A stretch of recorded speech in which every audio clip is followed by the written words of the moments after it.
Bonjour à tous, cette vidéo va permettre de poursuivre les premières séances sur le thème 1-1, l'atmosphère terrestre et la vie. Vous avez vu la semaine dernière la leçon 1 sur l'atmosphère terrestre. Pour l'introduction de cette séance, ce que je vous propose, c'est de revoir les notions que vous avez vues la semaine dernière. Il y a environ 4,6 milliards d'années, l'atmosphère primitive était composée d'eau, de dioxyde de carbone et de diazote, ce qui permet de répondre à la question quelle était la composition initiale de l'atmosphère terrestre dite atmosphère primitive. L'origine de cette atmosphère est le dégazage du manteau terrestre, sachant que le manteau est une couche de roche qui est sous la croûte terrestre et qui font partiellement ce qui libère des gaz lors des éruptions volcaniques. Et l'origine de l'atmosphère, c'est également l'eau interstellaire, donc entre les étoiles, en fait, ce sont les météorites, c'est-à-dire des astéroïdes qui vont traverser l'atmosphère. Donc cela permet de répondre à comment l'atmosphère s'est-elle mise en place. En tout cas, on débute la réponse à cette question. Enfin, pour répondre à quand l'atmosphère terrestre s'est-elle mise en place, la réponse est là, au fur et à mesure du temps. C'est-à-dire qu'il y a une évolution dans les concentrations de gaz avec une augmentation du diazote, une forte diminution du CO2, après certes une augmentation, et enfin l'apparition tardive du dioxygène dans l'atmosphère. Sa composition actuelle à notre atmosphère est d'environ 78% de diazote, 21% de dioxygène et enfin des traces d'autres gaz qui pourtant étaient présents en concentration importante pour, en tout cas, l'eau et le dioxyde de carbone. Mais cette atmosphère continue toujours à évoluer au niveau des concentrations des gaz et c'est ce qu'on peut voir notamment pour le CO2. Le CO2 qui est un gaz à effet de serre et qui va jouer un rôle prépondérant dans la température moyenne de la Terre. Il existe un site qui s'appelle CO2 Now pour montrer la concentration actuelle. Vous voyez ici les données très récentes de la concentration en CO2. On est à 412,55 ppm, ppm pour partie par million, puisqu'ici on est à moins d'1% dans la concentration atmosphérique. Or, cette valeur, vous voyez que l'année dernière, l'année d'avant, l'année encore d'avant, nous avions des valeurs qui étaient différentes et donc une augmentation puisque actuellement on est à 412. Alors vous allez me dire, mais ces augmentations, est-ce qu'elles sont vraiment significatives? Parce qu'il s'agit vraiment de toutes petites variations. Or, si on prend sur l'échelle de 800 000 ans, donc presque 1 million d'années, ce qu'on voit, c'est que la concentration atmosphérique en dioxyde de carbone varie entre environ 180 jusqu'à, on va dire, 300 ppm. Et depuis la révolution industrielle, donc autour des années 1850, on voit qu'on a une explosion de la concentration de dioxyde de carbone et vous voyez que selon les scénarios, ces concentrations peuvent encore largement augmenter. Ensuite, si je poursuis à ce que vous avez fait la semaine dernière, on voit également que le refroidissement de la surface de la Terre primitive a comme conséquence une diminution de la concentration en vapeur d'eau dans l'atmosphère. Cela va engendrer la liquéfaction de la vapeur d'eau présente dans l'atmosphère initiale. Donc l'hydrosphère va s'être formée dans laquelle s'est développée la vie. Le phénomène de passage de l'eau à l'état gazeux à l'état liquide peut être décrit grâce à un diagramme semi-logarithmique. C'est ce que vous avez étudié la semaine précédente avec mon collègue de mathématiques. Nous avons donc vu que la composition globale de notre atmosphère a beaucoup changé au cours des temps géologiques et qu'elle continue toujours de changer. D'ailleurs, ça sera l'objet du thème 1-3, le climat du futur. L'une des modifications majeures est l'apparition du dioxygène. Néanmoins, cette molécule n'y apparaît que tardivement, puisqu'on voit qu'avant 2,5 milliards d'années, il n'y avait pas de concentration de dioxygène dans l'atmosphère. La problématique qu'on va étudier pendant la semaine est comment expliquer l'apparition tardive du dioxygène dans l'atmosphère terrestre. Et pour cela, on va retracer l'histoire grâce à des indices en faisant un scénario de l'apparition du dioxygène sur Terre et comprendre enfin l'apparition tardive dans l'atmosphère. Comme activité pour la séance de cours d'aujourd'hui, les gisements de fer rubanés, on va voir que ce sont des roches océaniques anciennes qui portent un certain nombre d'informations. Vous avez ici une photographie. Alors pourquoi rubanés? Parce que ça forme des rubans où on voit des couleurs différentes. Alors on va voir à quoi sont dues ces couleurs plus tard dans le document 1. Alors qui dit document 1 dit étude de documents, donc une consigne pour les étudier. La consigne ici c'est comment dater et localiser l'apparition de dioxygène à la surface de la Terre. Vous allez devoir donc rédiger un texte afin d'argumenter. La rédaction de ces paragraphes se font selon une méthode. Je vous ai mis une fiche méthode. Il veut dire qu'il y a une introduction, un développement et une conclusion. L'introduction doit comporter une problématique. Alors une problématique, ça commence par un mot de vocabulaire de question comme comment ici doit finir par un point d'interrogation. La consigne ici, elle est donnée directement sous forme de problématique. Donc dans ces cas-là, ça vous facilite la tâche. Vous avez uniquement à recopier la question. Ensuite, le développement, il doit toujours partir de l'observation. On est en science, donc il va falloir, quand c'est possible, que vous puissiez donner des valeurs et bien entendu les unités associées. Parfois, c'est un peu difficile de trouver ce qui est pertinent dans un document. Il va falloir que vous vous entraîniez, essayez un peu de faire comme si vous étiez par exemple au téléphone avec un ami qui n'a pas les documents sous les yeux et vous devez lui indiquer ce que vous avez. Ça va peut-être vous aider à rédiger. Ensuite, pensez à indiquer ce que vous connaissez sur le sujet. Donc là, forcément, vu que c'est un exercice d'entraînement, vous n'allez pas avoir beaucoup d'informations. Peut-être que ça peut être des informations qui ont été dites au début de la séance ou encore lors des cours précédents. Et enfin, je dois conclure. Donc ma conclusion ici, il doit y avoir une date ou des dates et enfin un lieu qui permet de montrer où est apparu le dioxygène à la surface de la Terre. Premier document, le document 1, les fers rubanés ou BIF.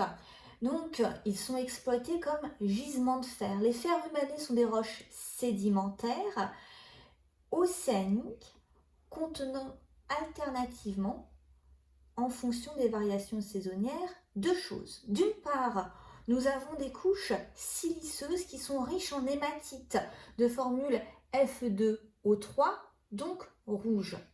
L'hématite, c'est une molécule qui va donner l'aspect rouge à ce minéral qui est du quartz.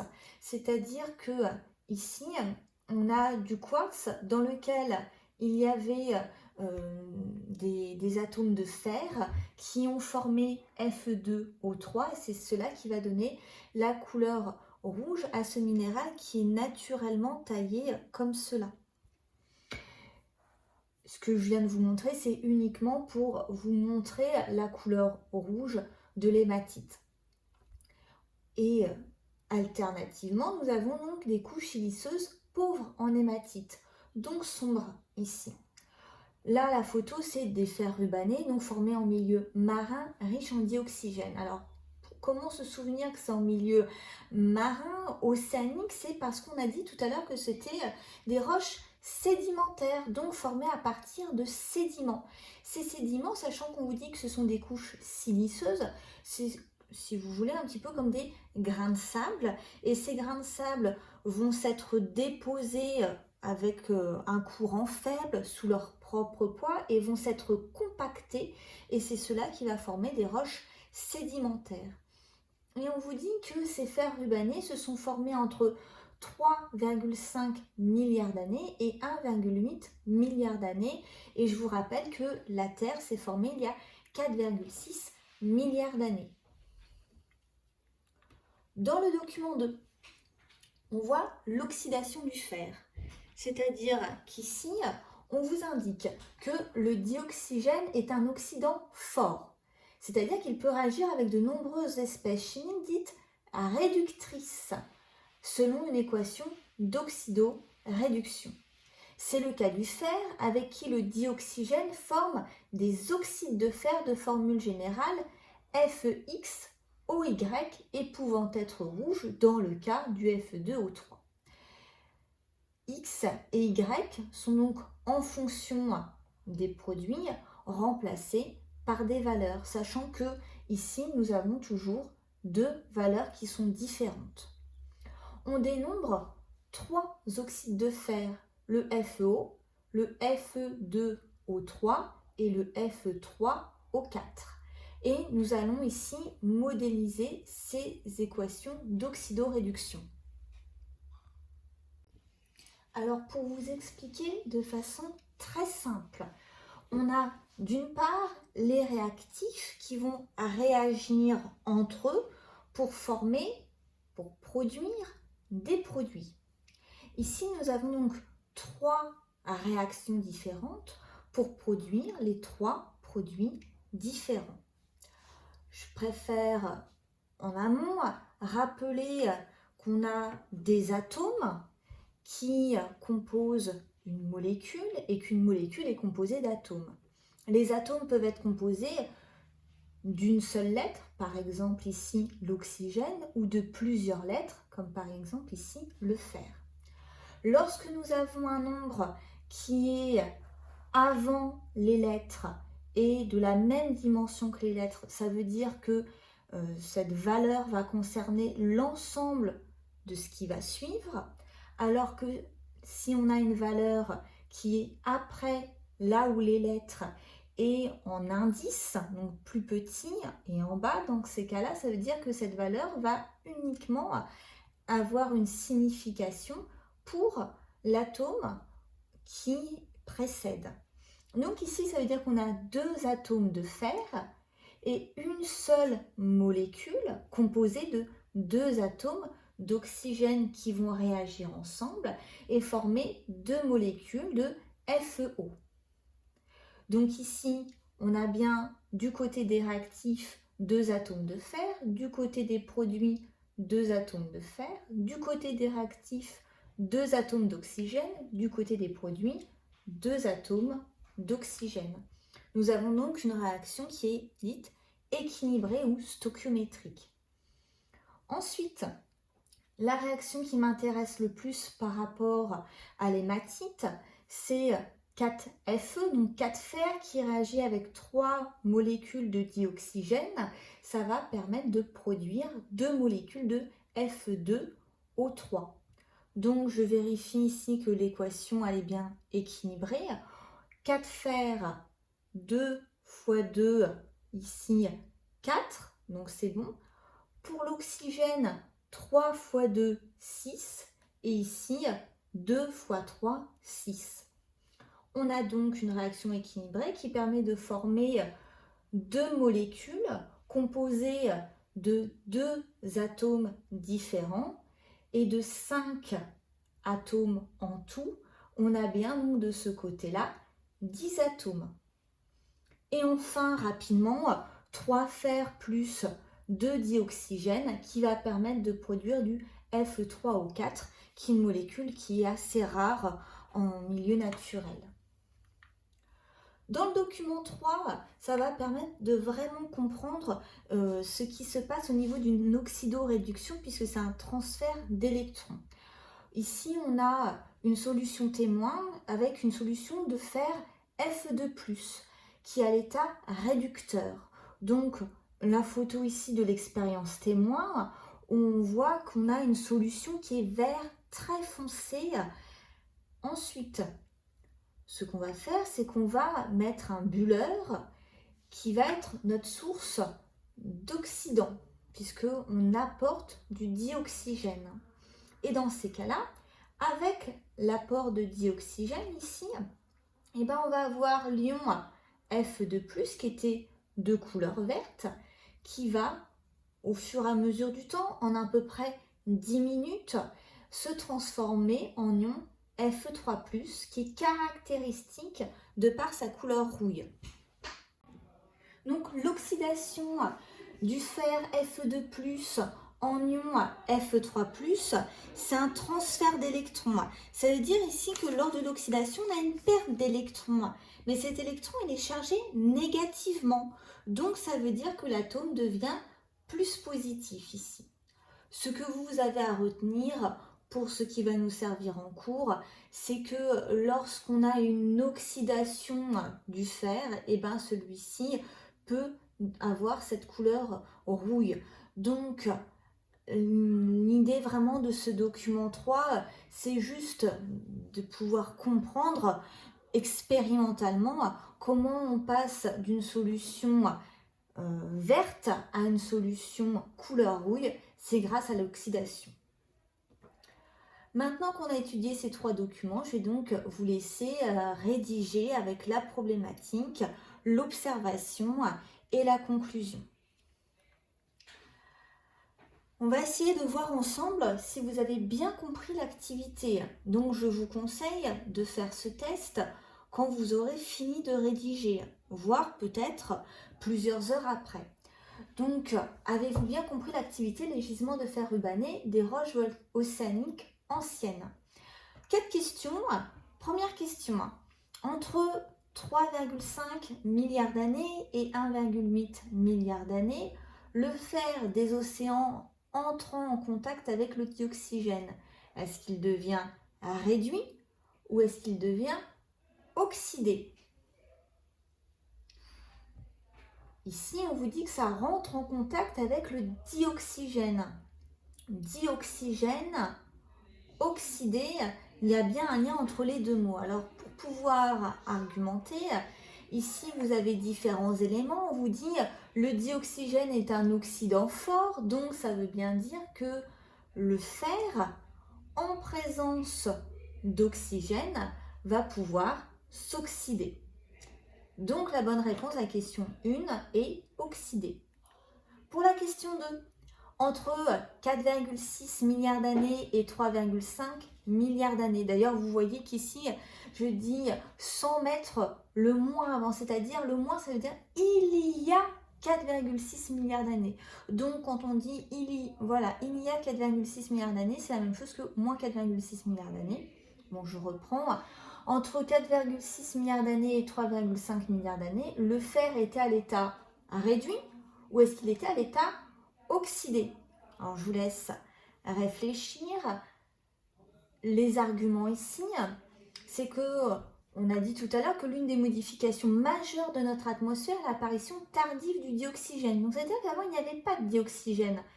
Et on vous dit également, dans la question qu'on vient juste de traiter, qu'entre 3,5 milliards d'années et 1,8 milliard d'années, le fer des océans entrant en contact avec le dioxygène. Donc, ça veut bien dire qu'avant 3,5 milliards d'années, il n'y avait pas d'oxygène dans les océans. Donc, ici, la bonne réponse, et c'est que le fer sur Terre est de base à l'état réduit. Et lors de l'apparition du dioxygène, on verra d'ailleurs comment se fait cette apparition du dioxygène dans le TP de la prochaine séance, il n'y avait pas d'oxygène pour l'oxyder. Donc, état réduit pour la question 2. La question 3. Les fers rubanés, donc BIF, ce sont des roches sédimentaires océaniques ou des roches sédimentaires continentales. Donc, l'oxydation du fer Fe2+, en ion Fe3+, c'est un transfert d'électrons. Ça veut dire ici que lors de l'oxydation, on a une perte d'électrons. Mais cet électron, il est chargé négativement. Donc, ça veut dire que l'atome devient plus positif ici. Ce que vous avez à retenir pour ce qui va nous servir en cours, c'est que lorsqu'on a une oxydation du fer, celui-ci peut avoir cette couleur rouille. Donc, l'idée vraiment de ce document 3, c'est juste de pouvoir comprendre expérimentalement comment on passe d'une solution verte à une solution couleur rouille. C'est grâce à l'oxydation. Maintenant qu'on a étudié ces 3 documents, je vais donc vous laisser rédiger avec la problématique, l'observation et la conclusion. On va essayer de voir ensemble si vous avez bien compris l'activité. Donc je vous conseille de faire ce test quand vous aurez fini de rédiger, voire peut-être plusieurs heures après. Donc, avez-vous bien compris l'activité, les gisements de fer rubané des roches océaniques anciennes? 4 questions. Première question. Entre 3,5 milliards d'années et 1,8 milliard d'années, le fer des océans entrant en contact avec le dioxygène, est-ce qu'il devient réduit ou est-ce qu'il devient oxydé? Ici, on vous dit que ça rentre en contact avec le dioxygène. Dioxygène, oxydé, il y a bien un lien entre les deux mots. Alors, pour pouvoir argumenter, ici, vous avez différents éléments. On vous dit le dioxygène est un oxydant fort, donc ça veut bien dire que le fer, en présence d'oxygène, va pouvoir s'oxyder. Donc la bonne réponse à la question 1 est oxydé. Pour la question 2, entre 4,6 milliards d'années et 3,5 milliards d'années. D'ailleurs, vous voyez qu'ici, je dis sans mettre le moins avant, c'est-à-dire le moins, ça veut dire il y a 4,6 milliards d'années. Donc, quand on dit il y a 4,6 milliards d'années, c'est la même chose que moins 4,6 milliards d'années. Bon, je reprends. Entre 4,6 milliards d'années et 3,5 milliards d'années, le fer était à l'état réduit ou est-ce qu'il était à l'état oxydé? Alors, je vous laisse réfléchir. Les arguments ici, c'est que on a dit tout à l'heure que l'une des modifications majeures de notre atmosphère est l'apparition tardive du dioxygène. Donc, c'est-à-dire qu'avant, il n'y avait pas de dioxygène. Et on vous dit également dans la question qu'on vient juste de traiter qu'entre 3,5 milliards d'années et 1,8 milliard d'années, le fer des océans entre en contact avec le dioxygène. Donc, ça veut bien dire qu'avant 3,5 milliards d'années, il n'y avait pas d'oxygène dans les océans. Donc, ici, la bonne réponse, et c'est que le fer sur Terre est de base à l'état réduit. Et lors de l'apparition du dioxygène, on verra d'ailleurs comment se fait cette apparition du dioxygène dans le TP de la prochaine séance, il n'y avait pas d'oxygène pour l'oxyder. Donc, état réduit pour la question 2. Troisième question. Les fers rubanés ou bifs sont des roches sédimentaires de nature océanique ou de nature continentale? Ce qu'on sait, c'est que de toute façon, ce sont des roches sédimentaires, donc formées dans de l'eau. Mais ça peut être des roches sédimentaires continentales, par exemple, formées dans des lacs. Or, ici, ce n'est pas le cas. On a des fers rubanés qui sont toujours formés en milieu océanique, au niveau marin, grâce à l'accumulation de sédiments qui sont compactés. Ensuite, et pour finir, la question 4. La question 4. Les fers rubanés bifs sont des roches témoins d'une oxydation des océans. Est-ce que c'est vrai ou est-ce que c'est faux? Alors ici, il faut se souvenir que ce sont bien des roches océaniques, donc ça veut dire que l'oxygène doit être dans les océans. Et d'autre part, que ces fers rubanés peuvent réagir avec le dioxygène présent dans les océans et permettre la formation de Fe2O3 qu'on retrouvera dans les fers rubanés. Donc les bifs sont des roches témoins d'une oxydation des océans.